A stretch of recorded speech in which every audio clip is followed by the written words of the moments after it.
নমস্কাৰ মই স্মাইলৰ আপোনালোকৰ মাজত আজিৰ সন্ধিয়াৰ কেইটামান গুৰুত্বপূৰ্ণ খবৰৰ বিষয়ে আলোচনা কৰিম এই ভিডিঅ'টোত গতিকে ভিডিঅ'টো সম্পূৰ্ণকৈ চাই থাকিব আৰু যদি প্ৰথমবাৰ চাই আছে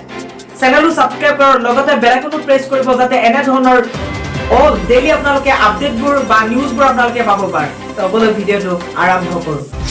অসমৰ দৰিদ্ৰ শিক্ষাৰ্থীসকললৈ আগবঢ়াব অসম চৰকাৰে স্মাৰ্টফোন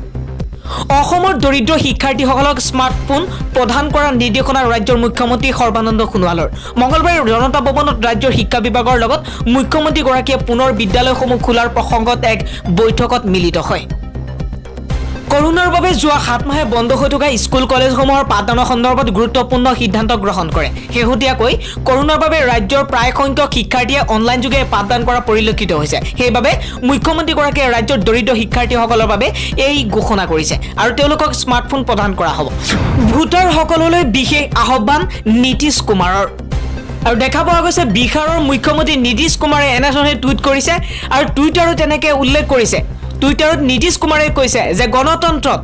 ভোট দিয়াটো কেৱল অধিকাৰ নহয় লগতে এটা দায়িত্ব আৰু বিহাৰত আজি 71খন আসনত প্ৰথম পৰ্যায়ৰ বিধানসভা নিৰ্বাচন অনুষ্ঠিত হৈ গৈছে আৰু যদি আপুনি এই অঞ্চলবোৰত ভোটাৰ অনুগ্ৰহ কৰি ভোট দিবলৈ সময় লওক বুলি উল্লেখ কৰিছে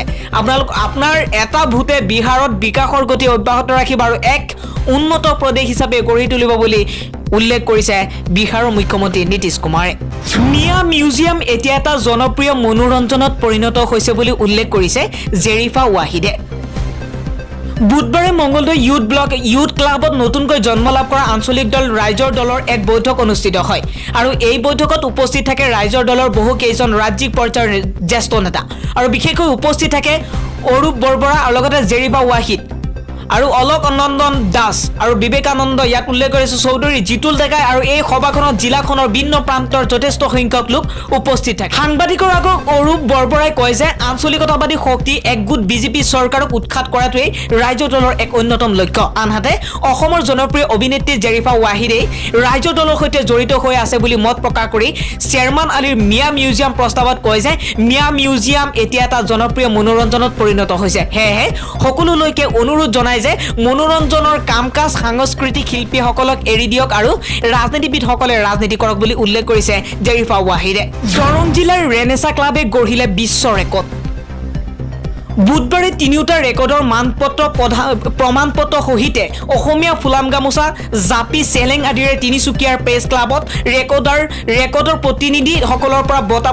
ইয়াত গ্ৰহণ কৰে ৰেনেছা ক্লাবে দৰং জিলাৰ কলাইগাঁও সমষ্টিৰ ইয়াত বুঢ়াগড় আৰু লগতে গাঁও পঞ্চায়তৰ অন্তৰ্গত আগশাৰীৰ সংঘ ৰেনেছা ক্লাব আৰু লগতে বাঘৰবাৰীয়ে একেলগে তিনিটা ৰেকৰ্ড কৰিবলৈ সক্ষম হৈছে উল্লেখযোগ্য যে ৰেনেছা ক্লাব বাঘৰবাৰীৰ উদ্যোগত বিশ্ব অভিলেখ প্ৰতিষ্ঠা প্ৰয়াস সমিতিৰ সহযোগত 2019 চনৰ জানুৱাৰী মাহৰ 8 জানুৱাৰী মঙলবাৰে বাগৰবাৰী ইয়াত হৰিবৰ বিপ্ৰ ক্ষেত্ৰত ভাৰতৰত্ন অসমবাসীৰ হিয়াৰ আমুথু ডক্টৰ ভূপেন হাজৰিকা দেৱৰ মানুহে মানুহৰ বাবে শীৰ্ষক গীতটি 11,883 গৰাকী শিল্পীয়ে পৰিৱেশন কৰি তেখেতলৈ শ্ৰদ্ধাঞ্জলি লগতে বিশ্ব অভিলেখ কৰাৰ প্ৰয়াস কৰা হৈছিল সংগীত পৰিৱেশনৰ মুহূৰ্তত এখন ড্ৰোন কেমেৰা লগতে 16টা আন কেমেৰা লগতে 20টাকৈ CCTVত ৰেকৰ্ড কৰা হৈছিল এইটো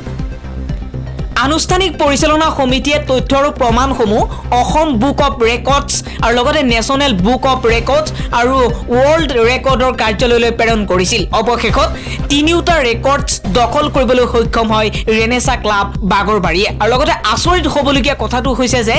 201টা দেশৰ ভিতৰত 201খন দেশৰ ভিতৰত 12,000 শিল্পীয়ে একেলগতে মানুহে মানুহৰ বাবে গীত পৰিৱেশন কৰা প্ৰথমখন দেশ হৈছে ভাৰতবৰ্ষ তাতোতকৈ সুখবৰ যে ভাৰতবৰ্ষৰ ৰাজ্যসমূহৰ একেবাৰে পিছপৰা জিলা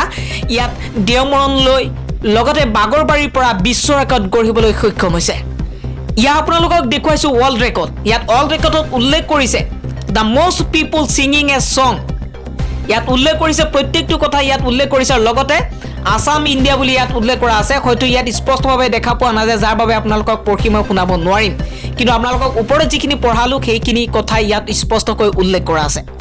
আৰু লগতে বুধবাৰে তিনিওটা ৰেকৰ্ডৰ প্ৰমাণপত্ৰ সহিতে অসমীয়া ফুলাম গামোচা আৰু লগতে জাপি চেলেং আদিৰে তিনিচুকীয়াৰ প্ৰেছ ক্লাবত ৰেকৰ্ডৰ প্ৰতিনিধিসকলৰ পৰা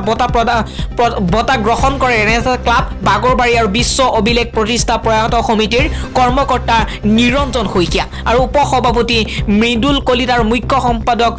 যুগুল কুমাৰ মহন্ত আৰু সহ সম্পাদক কমলজ্যোতি শৰ্মা আৰু চন্দন শৰ্মা প্ৰচাৰ সম্পাদকদ্বয় আৰু লগতে বিশ্ব অভিলেখ প্ৰতিষ্ঠা প্ৰয়াত সমিতিয়ে এই কথা স্পষ্টভাৱে উল্লেখ কৰিছে আৰু তেওঁলোকে লাভ কৰিছে মিয়াসকলক বাদ দি পূৰ্ণাংগ নহয় অসমীয়া জাতি আৰু এই কথাটো কোনে ক'লে স্পষ্টভাৱে আৰু শংকৰদেৱ কলাক্ষেত্ৰত মিয়া মিউজিয়াম স্থাপন কৰিব লাগে বুলি বিতৰ্কৰ মাজত সোমাই পৰা বিধায়ক শ্বেৰমান আলীক সমৰ্থন আন এগৰাকী কংগ্ৰেছী বিধায়কৰ আৰু লগতে পূব গোৱালপাৰা সমষ্টিৰ বিধায়ক একে ৰছিদ আলমৰ এই কথা আৰু বিতৰ্কিত মন্তব্য কৰি সমগ্ৰ অসমীয়া জাতিৰ স্বাভিমানত আঘাত কৰিছে কংগ্ৰেছ বিধায়কগৰাকীয়ে আৰু মিয়াসকলক বাদ দি অসমীয়া জাতি পূৰ্ণাংগ হ'ব নোৱাৰে বুলি উল্লেখ কৰিছে আৰু মিয়াসকলক বাদ দিলে অসমীয়া ভাষাৰ প্ৰতিও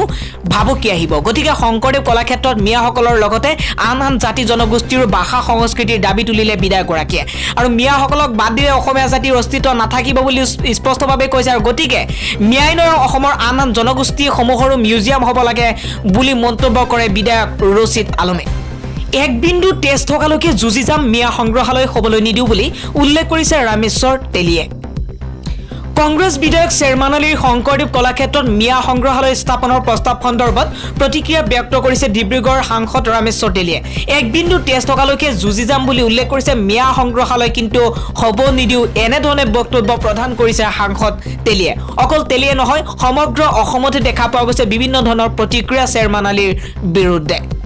আৰু লগতে শ্বেৰমান ইয়াত উল্লেখ কৰিছে লগতে ৰামেশ্বৰ তেলীয়ে কয় শ্ৰী শ্ৰী শংকৰদেৱৰ আদৰ্শৰে চলা ব্যক্তিসকলৰ বাবে কলাক্ষেত্ৰটো কৰা হৈছে কিন্তু মিয়াসকলৰ বাবে কলাক্ষেত্ৰটো নহয় মিয়াসকলে যদি বিচাৰে চৰ চাপৰিত কৰি দিয়া হ'ব সংগ্ৰহালয় কিন্তু কলাক্ষেত্ৰত তেনেধৰণৰ কোনো সংগ্ৰহালয় নহ'ব কাৰণ তেওঁলোকৰ কি সংস্কৃতি আছে আমিতো নাজানো আমি দেখো যে তেওঁলোকে টুপি পিন্ধে লুঙি পিন্ধে আৰু মহিলাবিলাকে বোৰখা পিন্ধে এনেধৰণে উল্লেখ কৰিছে সাংসদগৰাকীয়ে আৰু লগতে সংগ্ৰহালয়ত কি থ'ব তেওঁলোকে বুলি প্ৰশ্ন কৰি তেলীয়ে কয় তেওঁলোকে শাসন কৰিছে নেকি অসমত মিয়াবিলাক সকলো হৈছে বাংলাদেশৰ পৰা আহিছে আৰু লগতে তেওঁ উল্লেখ কৰিছে তেওঁলোকৰ কাৰণে ইয়াত সংগ্ৰহালয় হ'ব আৰু লগতে সেইটো এটা অযুক্তিকৰ কথা বুলি উল্লেখ কৰিছে আৰু শ্বেৰমান আলীক ক'ব বিচাৰিছোঁ বুলি এনেধৰণে মন্তব্য কৰিছে ৰামেশ্বৰ তেলীয়ে আৰু মিয়া বাংলাদেশৰ মানুহ সেই মানুহবিলাকৰ বাবে সংগ্ৰহালয় সেইটো কেতিয়াও সহ্য কৰা নহ'ব বুলি ৰামেশ্বৰ তেলীয়ে স্পষ্টভাৱে উল্লেখ কৰিছে